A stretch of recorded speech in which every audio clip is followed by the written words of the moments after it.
이번 강의에서는 목재에 대해서 설명을 드리겠습니다. 자, 목재에서는 제일 먼저 개요, 목재의 개요에 대해서 설명을 드리겠습니다. 그래서 첫째, 목재의 특징.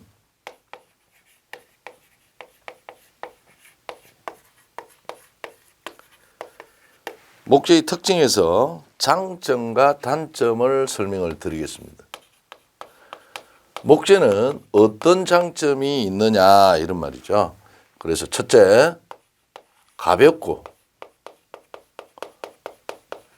목재는 생재와 건조재가 있는데 일반적으로 목재를 말리면 가볍습니다.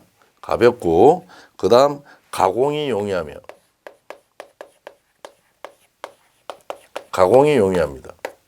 왜냐하면 톱으로 썰어서 가공할 수가 있죠.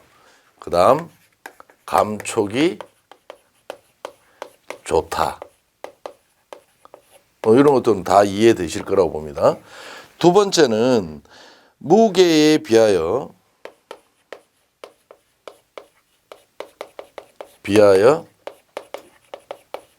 강도가 크다. 이때 이 강도라는 것은 비강도를 얘기합니다. 비강도가 최대입니다. 목재는 같은 무게로 같은 크기로 시료를 만들면 목재는 두께가 두꺼워집니다. 그래서 강도가 크게 나온다 그런 말입니다. 비강도가 크다 그래야지 그냥 강도가 크면 강재보다 강도가 크다 말이 안 되는 거잖아요. 그래서 이 비강도라는 것은 같은 크기로 제작을 합니다. 그래서 강판은 이렇게 얇은 판이 나온다면 목재는 같은 크기로 같은 무게를 가지고 하면 두께가 이렇게 두껍게 나온다는 거예요. 그래서 강도가 크다 이런 말입니다. 그 다음에 인성, 탄성이 큽니다. 인성, 탄성이 크다. 즉 인성이라는 말은 질긴 성질이에요. 탄성은 외력을 가했을 때 원상태로 돌아가려는 성질이에요. 그래서 나무가지를 휘어갖고 놓으면 탁 돌아가 버리죠. 그 다음에 나무가지를 잡고 당기면 잘 안 끊어집니다. 그래서 인성과 탄성이 크다라고 얘기를 하고요. 세 번째, 열전도율.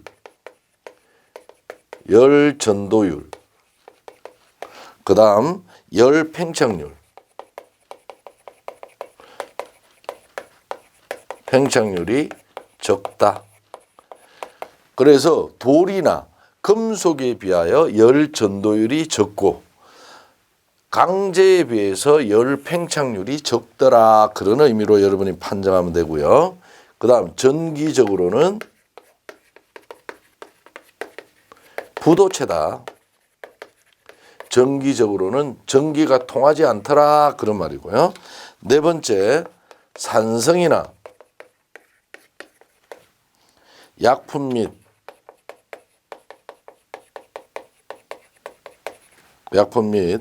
염분 등에 강하다.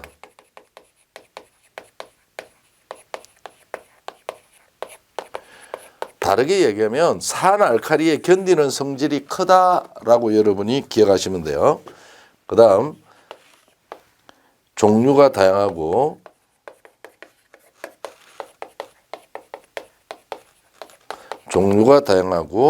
아름답다. 이런 것들이 장점이라면 두 번째로 목재는 단점은 뭐냐 이 말입니다. 목재의 단점은 착화점이 낮으므로 이 착화점이 450도씨 전후입니다. 착화점이라는 것은 점화원 없이 열의 축적으로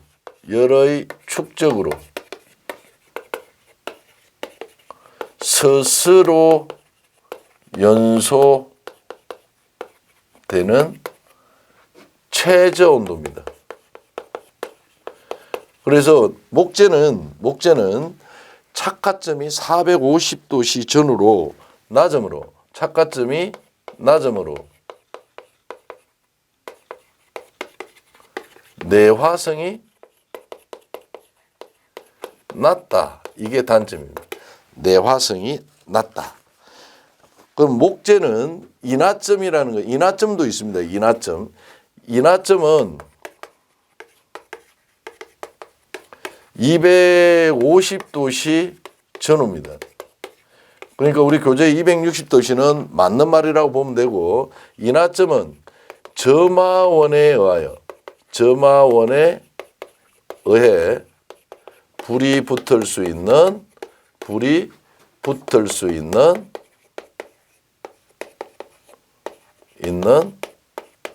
최저 온도를 인하점이라 그래요. 그래서 나무는 그냥 불에 견디는 성질은 적더라. 그렇게 여러분이 봐놔주면 되고요. 그 다음에 이제 건조된 나무는 나무 속에 들어있는 수분이 날아갔기 때문에 그 빈 공간으로 남습니다.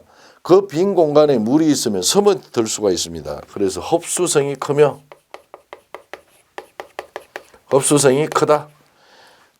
그러다 보면 변형되기도 쉽더라.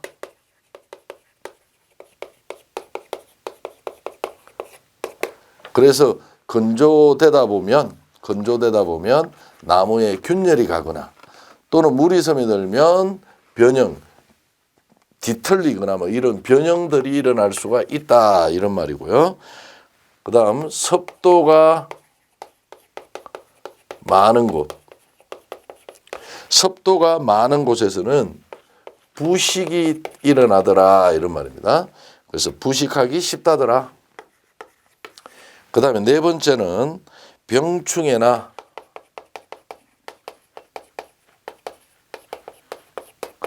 그 다음 풍해에 의해 바람 등에 의해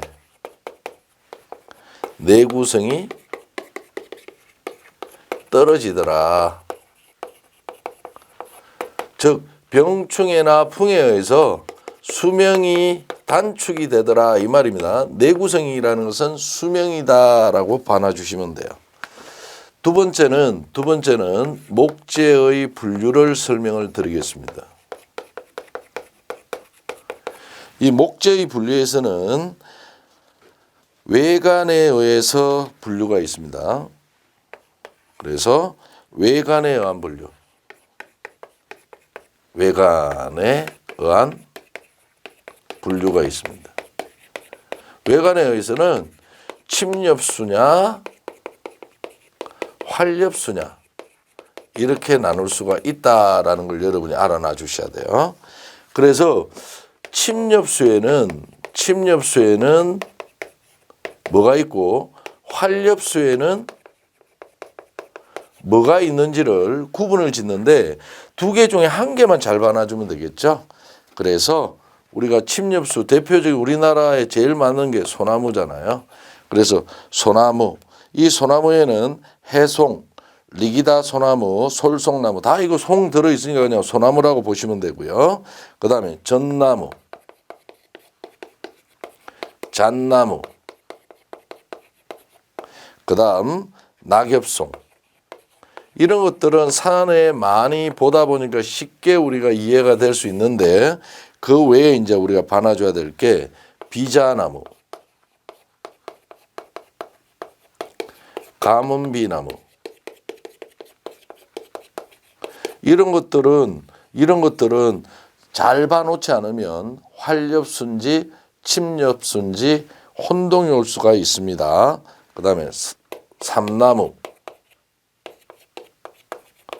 편백. 그래서 요 정도가 침엽수다라고 봐놔줘야 돼요. 왜냐하면 활엽수는 단단한 경재라고 침엽수는 연재라 그래요. 그렇다면 다음 목재 중 강도가 가장 강한 것은 침엽수 3개 나오고 활엽수 1개 나오면 활엽수를 찾으실 수 있어야 된다. 그런 말입니다. 그래서 활엽수는 모르더라도 침엽수 정도는 우리가 꼭 좀 기억하시기 바랍니다. 외관에 따른 분류가 저렇다면 성장에 따른 분류는 어떻게 하느냐. 성장에 따른 분류. 성장에 따른 분류는 외장수와 내장수로 나눌 수가 있습니다. 외장수는 수관의 횡단면에 연륜이 생기는 침엽수와 활엽수 등으로 건축 재료로 사용된다. 즉 외장수는 연륜, 즉 나이테가 있다라고 여러분이 봐놔주면 됩니다. 내장수는 연륜이 생기지 않는 대나무와 야자수 이런 것들이 내장수다. 외장수는 나이테가 생기는 것은 침엽수와 활엽수가 있다 정도는 여러분이 대줘야 된다는 거예요. 자, 그 다음에 이제 우리가 봐놔줘야 될 거는 목재의 분류에서 아까 말씀드렸듯이 침엽수는 연재, 활엽수는 경재. 이 말은 여러분이 꼭 좀 기억하셨으면 좋겠습니다. 자, 그 다음 우리가 봐놔줘야 될 거는 목재의 특성.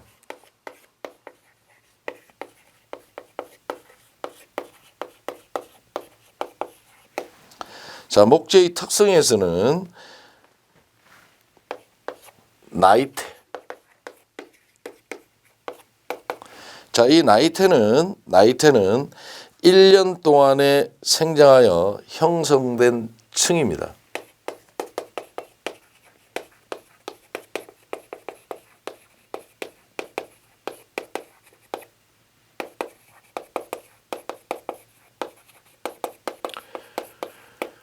즉 1년에 한 개가 생긴다라고 여러분이 봐놔 주시면 됩니다. 그리고 춘재와 추재.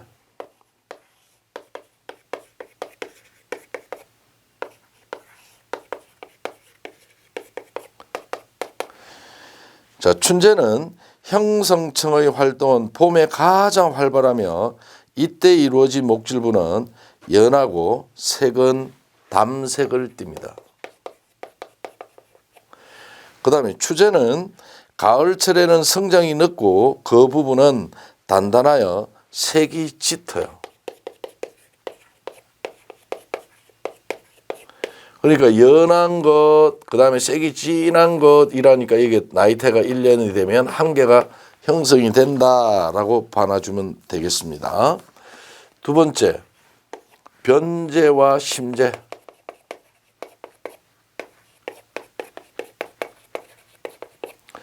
이거는 여러분이 좀 잘 봐놔 주셔야 됩니다. 첫째, 변재. 통일을 하면 이거는 동그라미로 하겠습니다. 변재.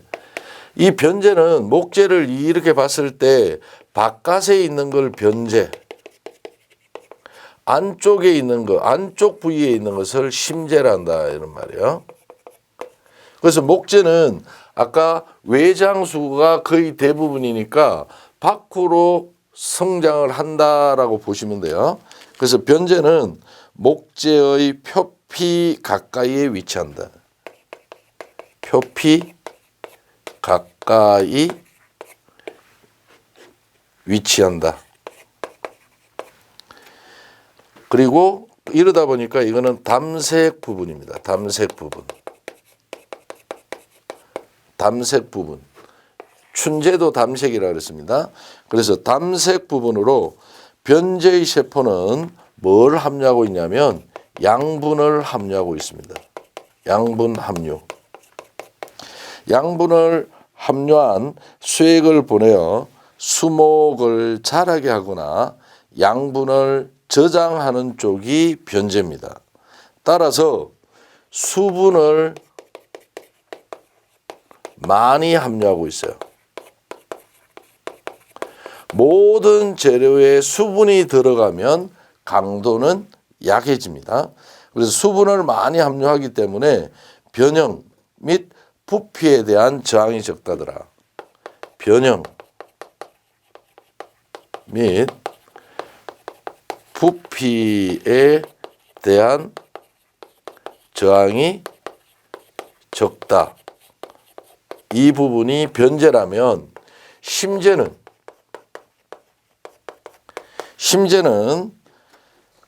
목재의 수심 가까이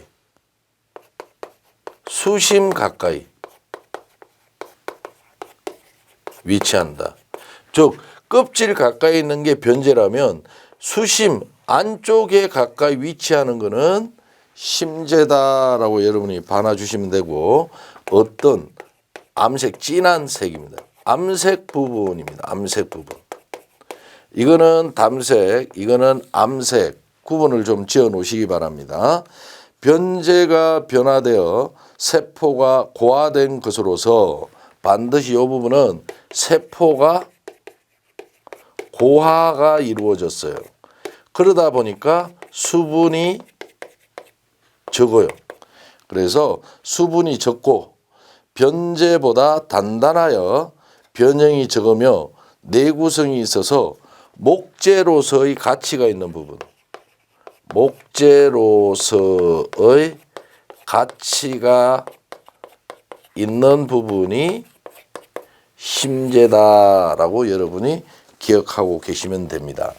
그래서 이제 표가 하나 나오는데요. 표가 하나 나오는데 요거는 여러분이 비교를 좀 잘 해 놓으셔야 돼요. 변제와 심제 이렇게 여러분이 보시고, 첫째 설명한 그대로가 이게 다시 한번 더 정리하는 겁니다. 목재 표피 가까이 위치하고 있다. 그러면 심재는 목재 수심 가까이 위치하고 있다. 이렇게 이야기하면 되고요. 색깔은 담색을 띈다 그랬습니다. 심재는 색깔은 암색을 띈다 그랬어요. 암색. 그 다음 수액의 전달과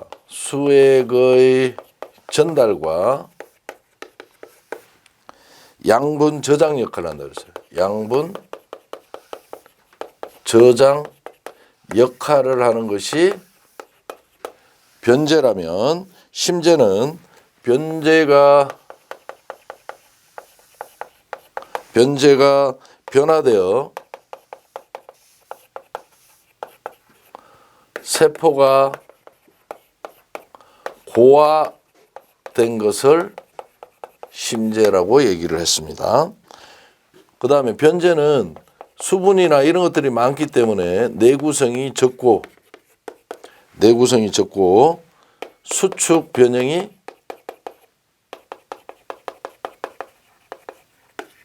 크다라고 한다면, 내구성이 크고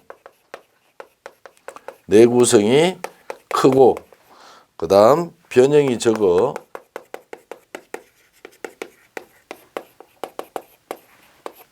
목재로서의 가치가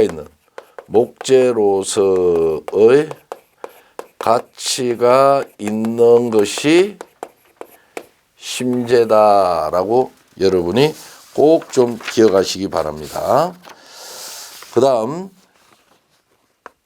세 번째로 세포. 자, 세포에서는 어떤 것들이냐면 섬유질. 이 섬유질은 수목 전체적의 90에서 97%를 차지하는 가늘고 긴 세포다. 그 다음 활엽수의 섬유는 전체적의 40에서 75%를 차지하고 목섬유라고 한다. 이런 것들은 여러분이 한번 읽어보시면 되고요. 두 번째, 도관. 자, 이 도관은 활엽수에만 있다. 이 말 알아놔야 돼요. 활엽수에만 존재한다. 그래서 이 말은 꼭 좀 기억하셔야 돼요. 활엽수에만 있는 것으로 변제에서 도가는 뭐 하는 역할을 하냐면 수액을 운반하는 역할을 합니다.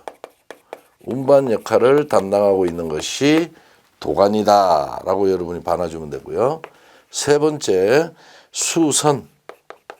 수선이라는 것은 수심에서 사방으로 뻗어 있는 것으로 수액을 수평으로 이동합니다. 수액을 수평으로 이동하는 역할을 하는 게 수선이다. 그 다음 네 번째, 수지구. 이 수지구는 수지의 이동이나 저장을 하는 것, 즉 수지라는 게 송진입니다. 송진 등 이런 거를 얘기하는데 수지의 이동이나 그 다음 저장을 하는 곳, 저장하는 곳, 이거를 수지구라고 한다.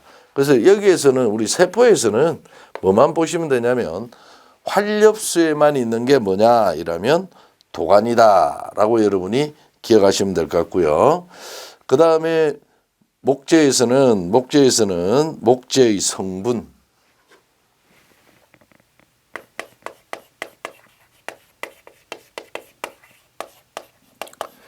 이 목재의 성분은 그냥 말로 설명드리겠습니다. 그냥 첫째, 탄소, 그 다음에 수소, 산소, 수소로 구성되어 있습니다. 목재는 CHO로 구성된 유기물이다 라고 반아주면 되는데 이 탄소가 50%, 그 다음에 산소가 44%, 수소가 6%로 구성되어 있다. 그래서 CHO로 구성되어 있는 것이 목재다라고 여러분이 반아주시면 되고, 두 번째는 세포막을 구성하는 섬유소는 목재 건조 중량의 50에서 60% 정도이고, 접착제 역할을 하는 리거린은 목질의 25에서 30%를 점유하고 있다더라. 요거는 한번 읽어보시기 바랍니다. 자, 그 다음 목재의 결,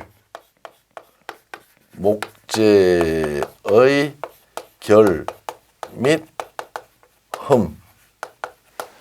자, 목재의 결 및 흠에서 첫째, 목재의 결을 보기로 하겠습니다. 자, 목재의 결은 종류만 여러분이 보시면 됩니다. 그래서 종류, 목재의 결에서는 종류만 보시면 되는데, 첫째, 널결이 있습니다. 널결. 이 널결은 연륜,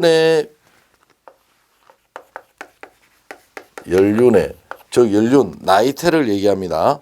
연륜의 평행 방향의 결,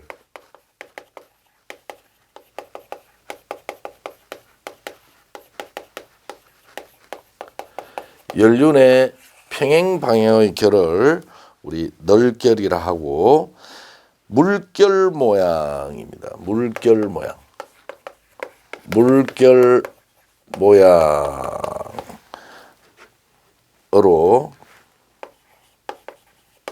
결이 거칠고 불규칙합니다. 불규칙하다. 판재는 판목면으로 취하는 것이 경제적이어서 보통을 판목으로 쓴다. 근데 여기서 제일 중요한 내용, 수축률이 가장 크다. 이 말이 제일 중요합니다. 목재의 결 중에 수축률이 가장 큰 결이 널결이다 라고 반아주면 되고요. 두 번째, 고등결. 자, 고등결은 연륜의 직각변에 나타난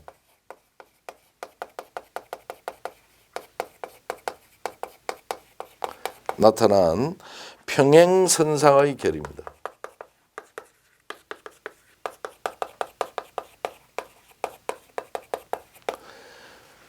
고등결은 수축 변형과 마모율이 적고 외관도 아름답다더라. 즉 요거는 수축률이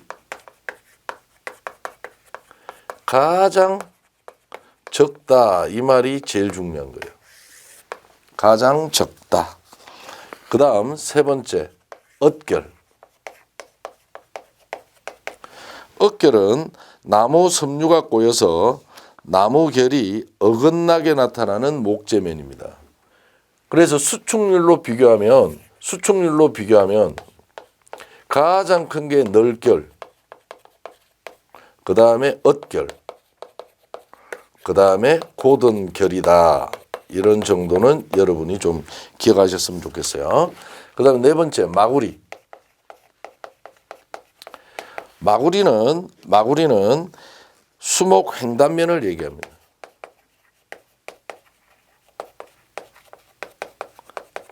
즉 나무가 이렇게 있다면 요 면과 요 면을 마구리라 그래요. 마구리. 그 마구리는 자른 면을 이야기하다 보니까 이 마구리 면은 목재의 껍질이 없지요. 그래서 이 부분은 수분 침입이 잘 된다.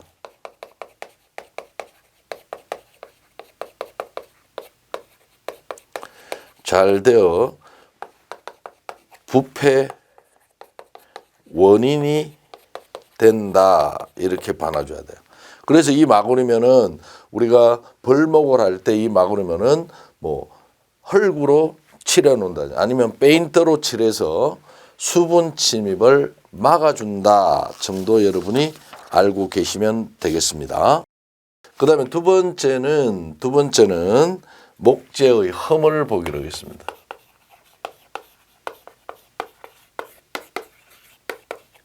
목재의 흠은 첫째 옹이가 있어. 옹이는 뭐 나뭇가지가 자르고 난 그 면을 옹이라 그러잖아요. 그래서 나뭇가지 자국입니다. 이거는 나뭇가지 자국이다. 생옹이는 성장 중 가지가 말려 들어가서 생긴 것이다 라고 봐놔주면 되고요. 두 번째 파열은 노목의 흔히 나타나는 현상입니다. 노목의 흔히 나타나는 현상이다 정도만 기억하고 계시면 돼요. 그래서 파열은 갈라진다라고 봐놔주면 돼요. 그 다음 세 번째 잎이가 있습니다. 잎이는 수목 세로 방향의 외상으로 수피가 말려 들어간 것이다. 주로 활엽수에 많이 나온다 정도 여러분이 보시면 되고요. 네 번째 혹. 혹은 균류 작용으로 섬유의 일부가 부자연스럽게 발달하여 툭 튀어나와 있는 부분, 즉 융기된 부분을 얘기한다. 융기된 부분을 혹이란다. 즉 우리 여기에서는 목재의 흠에는 옹이, 파열, 잎이, 혹 이런 종류 정도만 여러분들이 이해하고 계시면 되겠습니다.